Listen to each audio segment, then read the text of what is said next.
Hello friends, I am back with another video. बात करेंगे इसमें ड्रामा एंड आर्ट के एक topic types of colours and paints के बारे में। तो फ्रेंड्स, अगर पहले तो आप मेरे चैनल पर नए आए हो तो प्लीज़ सब्सक्राइब कर लें और इस पेपर को ना ज़्यादा लाइटली मत लीजिए, बिकॉज बाकी पेपर में हम अपनी तरफ से आंसर लिख सकते थे कि बच्चा ऐसे बिहेव करेगा या ऐसे असेसमेंट होगी, ऐसे टीचिंग होगी, लेकिन इसमें हमें थोड़ा सा पढ़ना पड़ेगा, तभी आंसर्स फ्रेम कर पाएंगे और सिलेबस भी कम है। तो इसे एक अपॉर्चुनिटी की तरह लीजिए अपना स्कोर बेटर करने के लिए। तो चलिए आपका ज़्यादा टाइम ना लेते हुए फटाफट से शुरू करते हैं। कलर्स, रंग। रंग क्या है? अब जो इंप्रेशन हमें दिखता है, impression on the eyes created by light, light की वजह से जो हमारी आंखों पे इंप्रेशन क्रिएट होता है वो कलर है, वो रंग है। अब रंग तो वैसे बहुत ही ज़रूरी है ज़िंदगी में भी और वैसे भी। तो सनलाइट क्या होती है? एक्चुअल में वाइट कलर की नहीं होती है, वो सारे कलर्स का मिक्सचर है। अब यहाँ पे हमें एक डिस्पर्जन फिनोमिनन के बारे में पता होना चाहिए। डिस्पर्जन क्या होता है? Phenomenon of splitting of white light into 7 colour on passing through prism. कि जब व्हाइट लाइट को है हम प्रिज्म से पास करते हैं तो हमें क्या है, 7 रंग दिखाई देते हैं, जिसे हम इंद्रधनुष के रंग भी कहते हैं। विवग्योर की बात करते हैं जहाँ पे। तो नेचर में क्या होता है, ये जो रेन ड्रॉप्स वगैरह ये क्या है, प्रिज्म की तरह एक्ट करती हैं, तो जिसकी वजह से हमें रंग दिखाई देते हैं अलग अलग। तो कोई भी अगर हमें रंग दिखाई देता है वो इस वजह से होता है कि जब उस ऑब्जेक्ट पे कोई मतलब वो रेज पड़ रही है, तो उस वाइट लाइट में है तो सारे कलर्स ना, उस सनलाइट में तो है सारे कलर्स, लेकिन कुछ कलर्स क्या है वो ऑब्जेक्ट एब्जॉर्व कर लेगी और जो कलर वो रिफ्लेक्ट कर देगी वो हमें दिखाई देगा। जैसे मान लीजिए कि अगर हम एप्पल की ही बात करें तो एप्पल में क्या है, जो लाइट गिर रही है उसमें सारे कलर्स हैं, लेकिन फिर क्या होगा कि एप्पल क्या है, बाकी कलर्स को एब्जॉर्व कर लेगा और रेड कलर को क्या कर देगा, रिफ्लेक्ट कर देगा, जिसकी वजह से हमें वो दिखाई देगा। और वो रिफ्लेक्ट होने के बाद क्या है, हमारे रेटिना पे जाएगी रेज जो है, फिर रॉड्स एंड कॉन्स की मदद से लाइट को रिसीव करके उसको इलेक्ट्रिकल इम्पल्स में कन्वर्ट करेगी, जो हमारे ऑप्टिक नर्व से होते हुए हमारे दिमाग तक चला जाता है और फिर हमें कलर दिखाई देता है। मतलब ये थोड़ा सा साइंटिफिक फिनोमिनन है जो आपने पहले पढ़ा होगा छोटी क्लासेस में, वो थोड़ा सा हमें लिखना पड़ेगा। यहाँ पे डिस्पर्जन के बारे में बताना पड़ेगा कि कलर्स हमें कैसे दिखाई देते हैं अलग अलग, और फिर किस तरीके से अब्जॉर्व होता है, किस तरीके से रिफ्लेक्ट होता है, जिसकी वजह से हमें कलर नजर आता है, हमें पता चलता है कि ये कौन सा कलर है। विवग्योर की थोड़ी सी बात करेंगे इसमें, और फिर उसके बाद कहेंगे कि अगर क्या सारे कलर एब्जॉर्व हो जाते हैं तब क्या है, हमें ब्लैक कलर दिखाई देता है, और अगर सारे कलर्स मतलब रिफ्लेक्ट हो रहे हैं तो हमें फिर क्या है, व्हाइट कलर दिखाई देता है। जैसे आपने देखा होगा कि अगर कुछ बहुत ज़्यादा रोशनी है तो हमें पूरा व्हाइट ही दिखाई देता है, क्योंकि वो क्या है, सारे कलर रिफ्लेक्ट हो रहे हैं। अब हम बात करते हैं टाइप्स ऑफ कलर की, जो हमारा मेन टॉपिक है। टाइप्स ऑफ कलर में सबसे पहले हम बात करेंगे on the basis of composition. Composition के बेसिस पे 3 कलर्स है, primary colours, secondary colours, tertiary colours. अब प्राइमरी कलर्स क्या है, जो किसी को मिक्स करके नहीं बनते, डायरेक्टली नेचर से मिलते हैं, हमें मिनरल से मिलते हैं, नेचर में जो और बाकी चीज़ें हैं उन चीज़ों से मिलते हैं, मतलब इनको हम खुद नहीं बना सकते। इसमें आते हैं हमारे पास रेड, येलो, ब्लू। फिर हम बात करेंगे सेकेंडरी कलर्स की। सेकेंडरी कलर्स क्या है, जो प्राइमरी कलर को मिक्स करके बनते हैं। जैसे अगर हम रेड और येलो को मिक्स करेंगे तो ऑरेंज बनेगा, ब्लू और येलो को मिक्स करेंगे तो ग्रीन बनेगा, ब्लू और रेड को मिक्स करेंगे तो वॉयलेट बनेगा। जिसके लिए हमें पहले लाइट कलर यूज करना चाहिए, जैसे फिर उसमें हम क्या इच्छा अनुसार डार्क कलर यूज करते हैं। फॉर एग्जाम्पल, अगर हमें ग्रीन कलर बनाना है तो पहले हम येलो यूज करते हैं, फिर उसमें ब्लू ऐड करते हैं। मतलब पहले क्या है, लाइट कलर यूज करते हैं जनरली जब भी हम प्राइमरी कलर की मदद से सेकेंडरी कलर बनाते हैं। फिर हम बात करते हैं टर्शरी कलर्स की, जिन्हें हम इंटरमीडिएट कलर्स भी बोलते हैं, जिसमें हम प्राइमरी और सेकेंडरी दोनों कलर्स को मिक्स करते हैं। जैसे इसके 6 टाइप्स होते हैं आगे, रेड और ऑरेंज को मिक्स करेंगे तो रेड ऑरेंज मिलेगा, yellow orange, yellow plus green, blue plus green, blue plus violet, red plus violet. तो टोटल हमारे पास कितने कलर हो गए, 3 प्राइमरी, 3 सेकेंडरी, 6 टर्शरी, टोटल हो गए 12। तो इसीलिए हमारे पास कितने कलर्स हैं, टोटल 12। फिर हम बात करते हैं on the basis of effects की, कि इफेक्ट्स के बेसिस पे कलर को कैसे डिवाइड किया गया है, कैसे क्लासिफाई किया गया है। तो उसके बेसिस पे 2 तरीके से होते हैं, warm colours, cool colours. Warm colours क्या है, जैसे रेड, येलो, ऑरेंज, जो क्या है सन, वार्मथ या फायर से मिलते जुलते हो, जो मतलब मेलों त्योहारों वगैरह में हम यूज करते हैं, जो जोशीले कलर, एक तरह से वार्म वेलकम करना, मतलब जोश से। तो वही वाली बात होती है कि जोशीले कलर्स जैसे रेड, येलो, ऑरेंज, जो हम ज्यादातर खुशी के मौकों पर भी पहनते हैं। फिर उसके बाद आते हैं कूल कलर्स। कूल मतलब जिससे कामनेस मिले, कूलनेस मिले, सूदिंग हो नेचर में, एक मतलब प्लीजिंग सा इफेक्ट हो जिनका, जैसे हमारे पास कौन से हैं, ब्लू, ग्रीन, पर्पल, वाइट, जो हमें क्या है जैसे पानी या घास, जो चीज़ें क्या है दिल को सुकून दे उनकी याद दिलाएं, उन कलर्स को हम कहते हैं कूल कलर्स।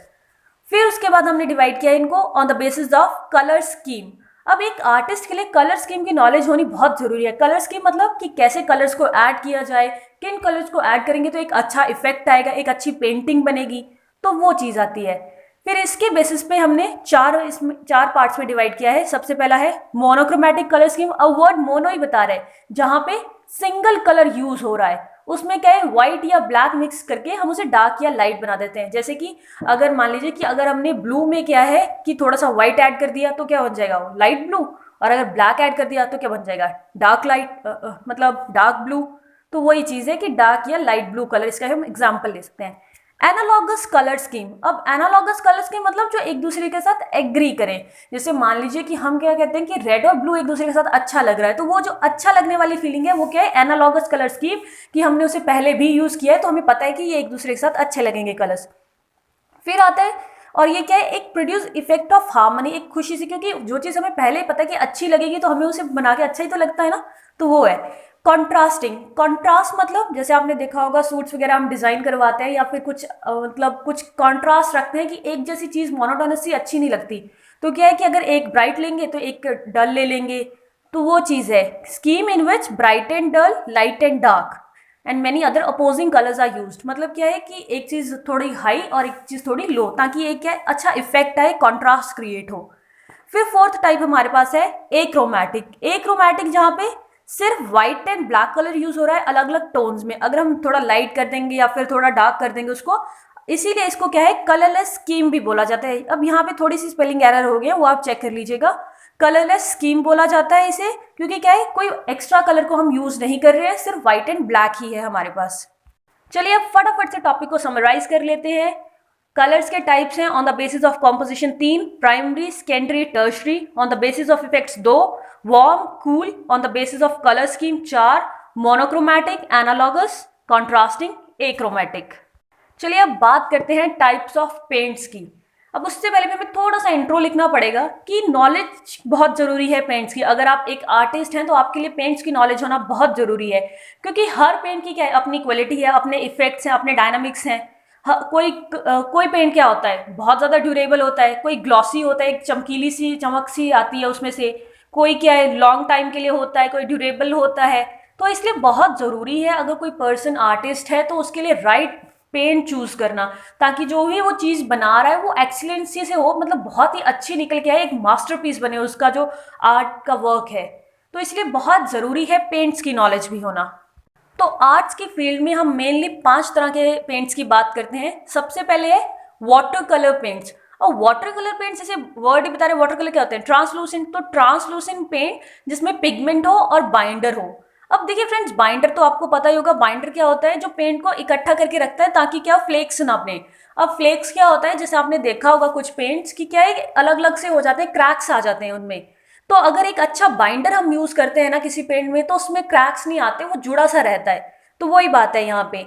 ये क्या है, colour pigment suspended in water. जब कलर पिगमेंट को वाटर में सस्पेंड करके ही क्या है वाटर कलर पेंट्स बनाए जाते हैं, जल्दी सूख जाते हैं ये कलर। और क्या है स्पोर्टिंग मटेरियल इसमें क्या है कि हम किस पे बनाते हैं, नॉर्मली क्या है हम पेपर पे ही यूज करते हैं वाटर कलर पेंट्स को, लेकिन कभी कभी क्या है हम वुड पे भी यूज कर लेते हैं, कैनवास पे भी यूज कर सकते हैं, लेदर पे भी, और भी बहुत सारी चीजों पे, बट मेन हम इसको पेपर पे ही यूज करते हैं। फिर उसके बाद हम बात करेंगे ऑयल पेंट्स की। ऑयल पेंट्स क्या है, ड्यूरेबल है, एक ग्लॉसी लुक आएगा इसमें। ग्लॉसी मतलब एक चमक सी, जैसे आपने देखा होगा कहीं पे ऑयल भी गिरा होता है तो भी चमकीला सा लगता है वहां पे। तो इन पेंट्स में क्या है ग्लॉसी लुक आएगा। लॉन्ग लास्टिंग कवरेज है इनकी, काफी लंबे समय तक रहते हैं, ड्यूरेबल है, और क्या है बाकी कलर्स के साथ ये मिक्स हो सकते हैं। अब क्या है ये सूखने में थोड़ा टाइम लगाते हैं, जिसकी वजह से क्या है आर्टिस्ट के पास एक एडवांटेज है कि अब अगर उसे कुछ चेंज करना है तो वो कर सकता है। जैसे क्या है कि अगर एक बार पेंटिंग या हमारे कुछ सूख जाए तो फिर हम उसमें इफेक्ट अगर कुछ चेंज करते हैं तो वो उतना इफेक्टिव नहीं लगता है। लेकिन ये क्या है सूखने में टाइम लगाते हैं, ड्राई स्लोली, जिसकी वजह से क्या है आर्टिस्ट अगर कुछ चेंज करना चाहे तो कर सकता है। अगर उससे कुछ गलती हो जाती है इनकेस, तो क्या है ऊपर वाली लेयर को रिमूव कर सकता है, क्योंकि वो धीरे धीरे सूख रहा है ना, तो नीचे वाली लेयर सूखी होगी, ऊपर वाली नहीं सूखी होगी, तो ऊपर वाली को रिमूव करके कुछ चेंज कर सकता है, मतलब बिना नीचे वाली लेयर को डैमेज किए। अब क्या है, हम इन्हें वाटर में भी मिक्स कर सकते हैं, वाटर मिक्सेबल ऑयल पेंट, जिसमें क्या है हमें इमल्सिफायर ऐड करना होता है। अब इमल्सिफायर क्या होता है, आपने पहले पढ़ा होगा साइंस में, जो कि क्या है इमिसिबल लिक्विड्स को मिक्स करने में मदद करता है। जैसे वाटर एंड ऑयल क्या है, इमिसिबल है ना, एक दूसरे के साथ मिक्स नहीं होते, तो इन्हें मिक्स करने के लिए जो हम एजेंट यूज करते हैं उसको हम कहते हैं इमल्सिफाइंग एजेंट। तो ये क्या है, वाटर मिक्सेबल है लेकिन वाटर बेस्ड नहीं है। मतलब अगर हम चाहें तो इसमें वाटर मिक्स कर सकते हैं इमल्सिफायर ऐड करके, लेकिन जरूरी नहीं है कि इसमें, जैसे वाटर कलर पेंट में तो पानी जरूरी था, यहाँ पे जरूरी नहीं है, इसको हम ऐसे भी यूज कर सकते हैं। और क्या है, इसमें जितना भी हम पानी ऐड करते जाएंगे उतना ज्यादा क्या है डाइल्यूटेड होता जाएगा। अब हम बात करेंगे एक्रिलिक पेंट्स की। एक्रिलिक पेंट्स क्या है, एक्सट्रीमली वर्सेटाइल है, स्मूथ है, लाइट है, और क्या है, क्योंकि एक्सीलेंट पिगमेंट क्वालिटी है इनकी, बड़े गजब के होते हैं, कलर, स्ट्रेंथ एंड ड्यूरेबिलिटी भी बहुत ज्यादा है। वाटर सॉल्यूबल है, लेकिन क्या है सूखने के बाद वाटर रेजिस्टेंस है, ये इनकी बहुत, इसीलिए इन्हें डायनामिक कलर्स वर्सेटाइल भी कहा गया है, क्योंकि वाटर सॉल्यूबल है लेकिन सूखने के बाद वाटर रेजिस्टेंस है। थिक होते हैं, जिसकी वजह से कुछ भी काम करना इजी होता है। जैसे वाटर कलर्स पेंट में क्या होता है कि थिन होने की वजह से जल्दी फैल जाता है, लेकिन ये इसमें वो बात नहीं है, तो इसलिए क्या है एक एडवांटेज है ये इसके थिकनेस की, जल्दी सूख जाते हैं। और क्या है, वेराइटी ऑफ फॉर्म्स में आते हैं, ट्यूब में आ सकता है, इंक बॉटल्स में आ सकता है, विस्कोसिटी पे डिपेंड करता है। जैसे मान लीजिए कि अगर ज़्यादा विस्कस होंगे या कम विस्कस होंगे तो उस बेसिस पे क्या है ट्यूब या स्मॉल इंक बॉटल्स में आ सकते हैं। अब जो चीज़ थोड़ी ज़्यादा तरल होगी उसे अब हम ट्यूब में नहीं ना डाल सकते, तो इसलिए इंक बॉटल्स में भी आ सकते हैं। अब हम बात करेंगे ग्वाश पेंट्स की। ग्वाश पेंट्स क्या होते हैं, सिंपली क्या है कि वाटर कलर्स को क्या है ओपेक व्हाइट मटेरियल के साथ मिक्स कर दिया जाता है। तो ये क्या है, एक तरीके से वाटर कलर की हम इसे टाइप तरीके से मान सकते हैं। तो ये क्या है, वाटर सॉल्युबल ओपेक पेंट है, ताकि क्या है ओपेक मतलब उसमें क्या था, ट्रांसलूसेंट था ना, थोड़ा बहुत दिखता था, ये ओपेक होगा क्योंकि इसमें क्या है नीचे वाला कोई पेपर की लेयर दिखाई नहीं देगी। डाइल्यूटेड विद वाटर, लेकिन इसमें क्या है स्ट्रॉन्ग कलर पिगमेंटेशन होती है। जैसे वाटर कलर में क्या था कि पिगमेंटेशन उतनी ज्यादा स्ट्रॉन्ग नहीं थी, पानी ऐड करने पर पिछला सरफेस दिख सकता था, लेकिन यहाँ पे क्या है स्ट्रॉन्ग कलर पिगमेंटेशन है। और इनकी यूनिकनेस ये है कि सूखने के बाद ये क्या है कलर्स क्या हो जाते हैं, डार्क हो जाते हैं। जैसे आपने देखा होगा कि कुछ चीज़ें ऐसी होती हैं, कुछ पेंटिंग्स जिनको हम कहते हैं कि थोड़ी देर तक रहने दो तो सूखने के बाद अच्छा कलर आ जाएगा, तो सूखने के बाद क्या हो जाते हैं, डार्क हो जाते हैं और सूखने में टाइम लेते हैं, जिसकी वजह से वही आर्टिस्ट को एडवांटेज मिल गया कि अब क्या कुछ चेंज भी कर सकता है। अगर वो बीच में कुछ चेंज करना चाहे या पेंटिंग करते दौरान उसे लगे कि ये गलत हो रहा है तो वो कुछ चेंज कर सकता है। फिर हम बात करेंगे इनकॉस्टिक पेंट्स की। इनकॉस्टिक पेंट्स क्या है, इसमें सबसे इंपॉर्टेंट पॉइंट है हमारे पास कि पिगमेंट्स जो है उनको हॉट लिक्विड वैक्स के साथ मिक्स कर दिया जाता है और इनको फिक्स भी किसके साथ किया जाता है, हीट के साथ। आपने देखा होगा कि कुछ पेंट्स ऐसे होते हैं जिन्हें करने के बाद आर्टिस्ट क्या है उन्हें हीट से क्या करते हैं, फिक्स करते हैं, सेट करते हैं। तो ये वो इनकॉस्टिक पेंट्स होते हैं, wax based paint with strong colour pigmentation. इनमें क्या है कि कोई सॉल्वेंट ऐड नहीं होता है, इसलिए ये क्या है मॉइस्चर से इफेक्टेड नहीं होते, जिसकी वजह से क्या होता है ड्यूरेबिलिटी ज़्यादा होती है। लंबे समय तक ये इनसे बनाई हुई पेंटिंग्स जो है वो वैसे की वैसी टिकी रहती हैं, क्योंकि मॉइस्चर का कोई ज़्यादा इफेक्ट नहीं पड़ता, इन्हें लंबे समय तक रहती हैं ये पेंटिंग्स। और अगर कोई एब्जॉर्बेंट सरफेस हो तो उस पर बहुत अच्छे से होगी, क्योंकि वो क्या पूरा एब्जॉर्ब कर लेगा ना उस चीज़ को, तो बहुत अच्छी पेंटिंग हमारी बन के आएगी। तो चलिए अब फटाफट से समराइज कर लेते हैं पेंट्स को। हमने 5 तरह के पेंट्स की बात करी, water colour paints, acrylic paints, oil paints, gouache paints, encaustic paints. Water colour paints में हम जो इंपॉर्टेंट पॉइंट लिखेंगे, coloured pigment suspended in water, translucent होते हैं, spotting material paper, wood, leather है, जल्दी सूख जाते हैं। एक्रिलिक में हम बात करेंगे ड्यूरेबल है, एक्सीलेंट कलर क्वालिटी स्ट्रेंथ है, वाटर सॉल्युबल है लेकिन सूखने पर वाटर रेजिस्टेंट है। ऑयल पेंट्स की अगर हम बात करेंगे, ड्यूरेबल है, ग्लॉसी लुकिंग होता है, धीरे धीरे सूखते हैं, मिक्स करके बनाए जा सकते हैं और पानी में मिक्स किए जा सकते हैं, लेकिन पानी पर बेस्ड नहीं है, वाटर बेस्ड नहीं है। गुआश पेंट्स की अगर हम बात करें, वाटर कलर में जब को हम ओपेक व्हाइट मटेरियल ऐड कर देते हैं, वाटर सॉल्युबल है, सूखने के बाद क्या हो जाते हैं, डार्क हो जाते हैं। एनकॉस्टिक पेंट्स की अगर हम बात करें तो पिगमेंट्स में जब हॉट लिक्विड वैक्स डाली जाती है तब बनते हैं, हीट के द्वारा ही इन्हें सुखाया जाता है, ग्रेटर ड्यूरेबिलिटी है, लंबे समय तक रहते हैं क्योंकि क्या है मॉइस्चर से इफेक्ट नहीं पड़ता इन पे। तो फ्रेंड्स यहाँ पर हमारा ये टॉपिक खत्म होता है। अगर वीडियो थोड़ी सी भी इंफॉर्मेटिव लगी हो तो अपने दोस्तों के साथ शेयर जरूर करें। आपको कोई डाउट है तो वो जरूर पूछें। Thank you. और अगर चैनल पे नए आए हो तो सब्सक्राइब जरूर करें। Take care and stay connected for more videos.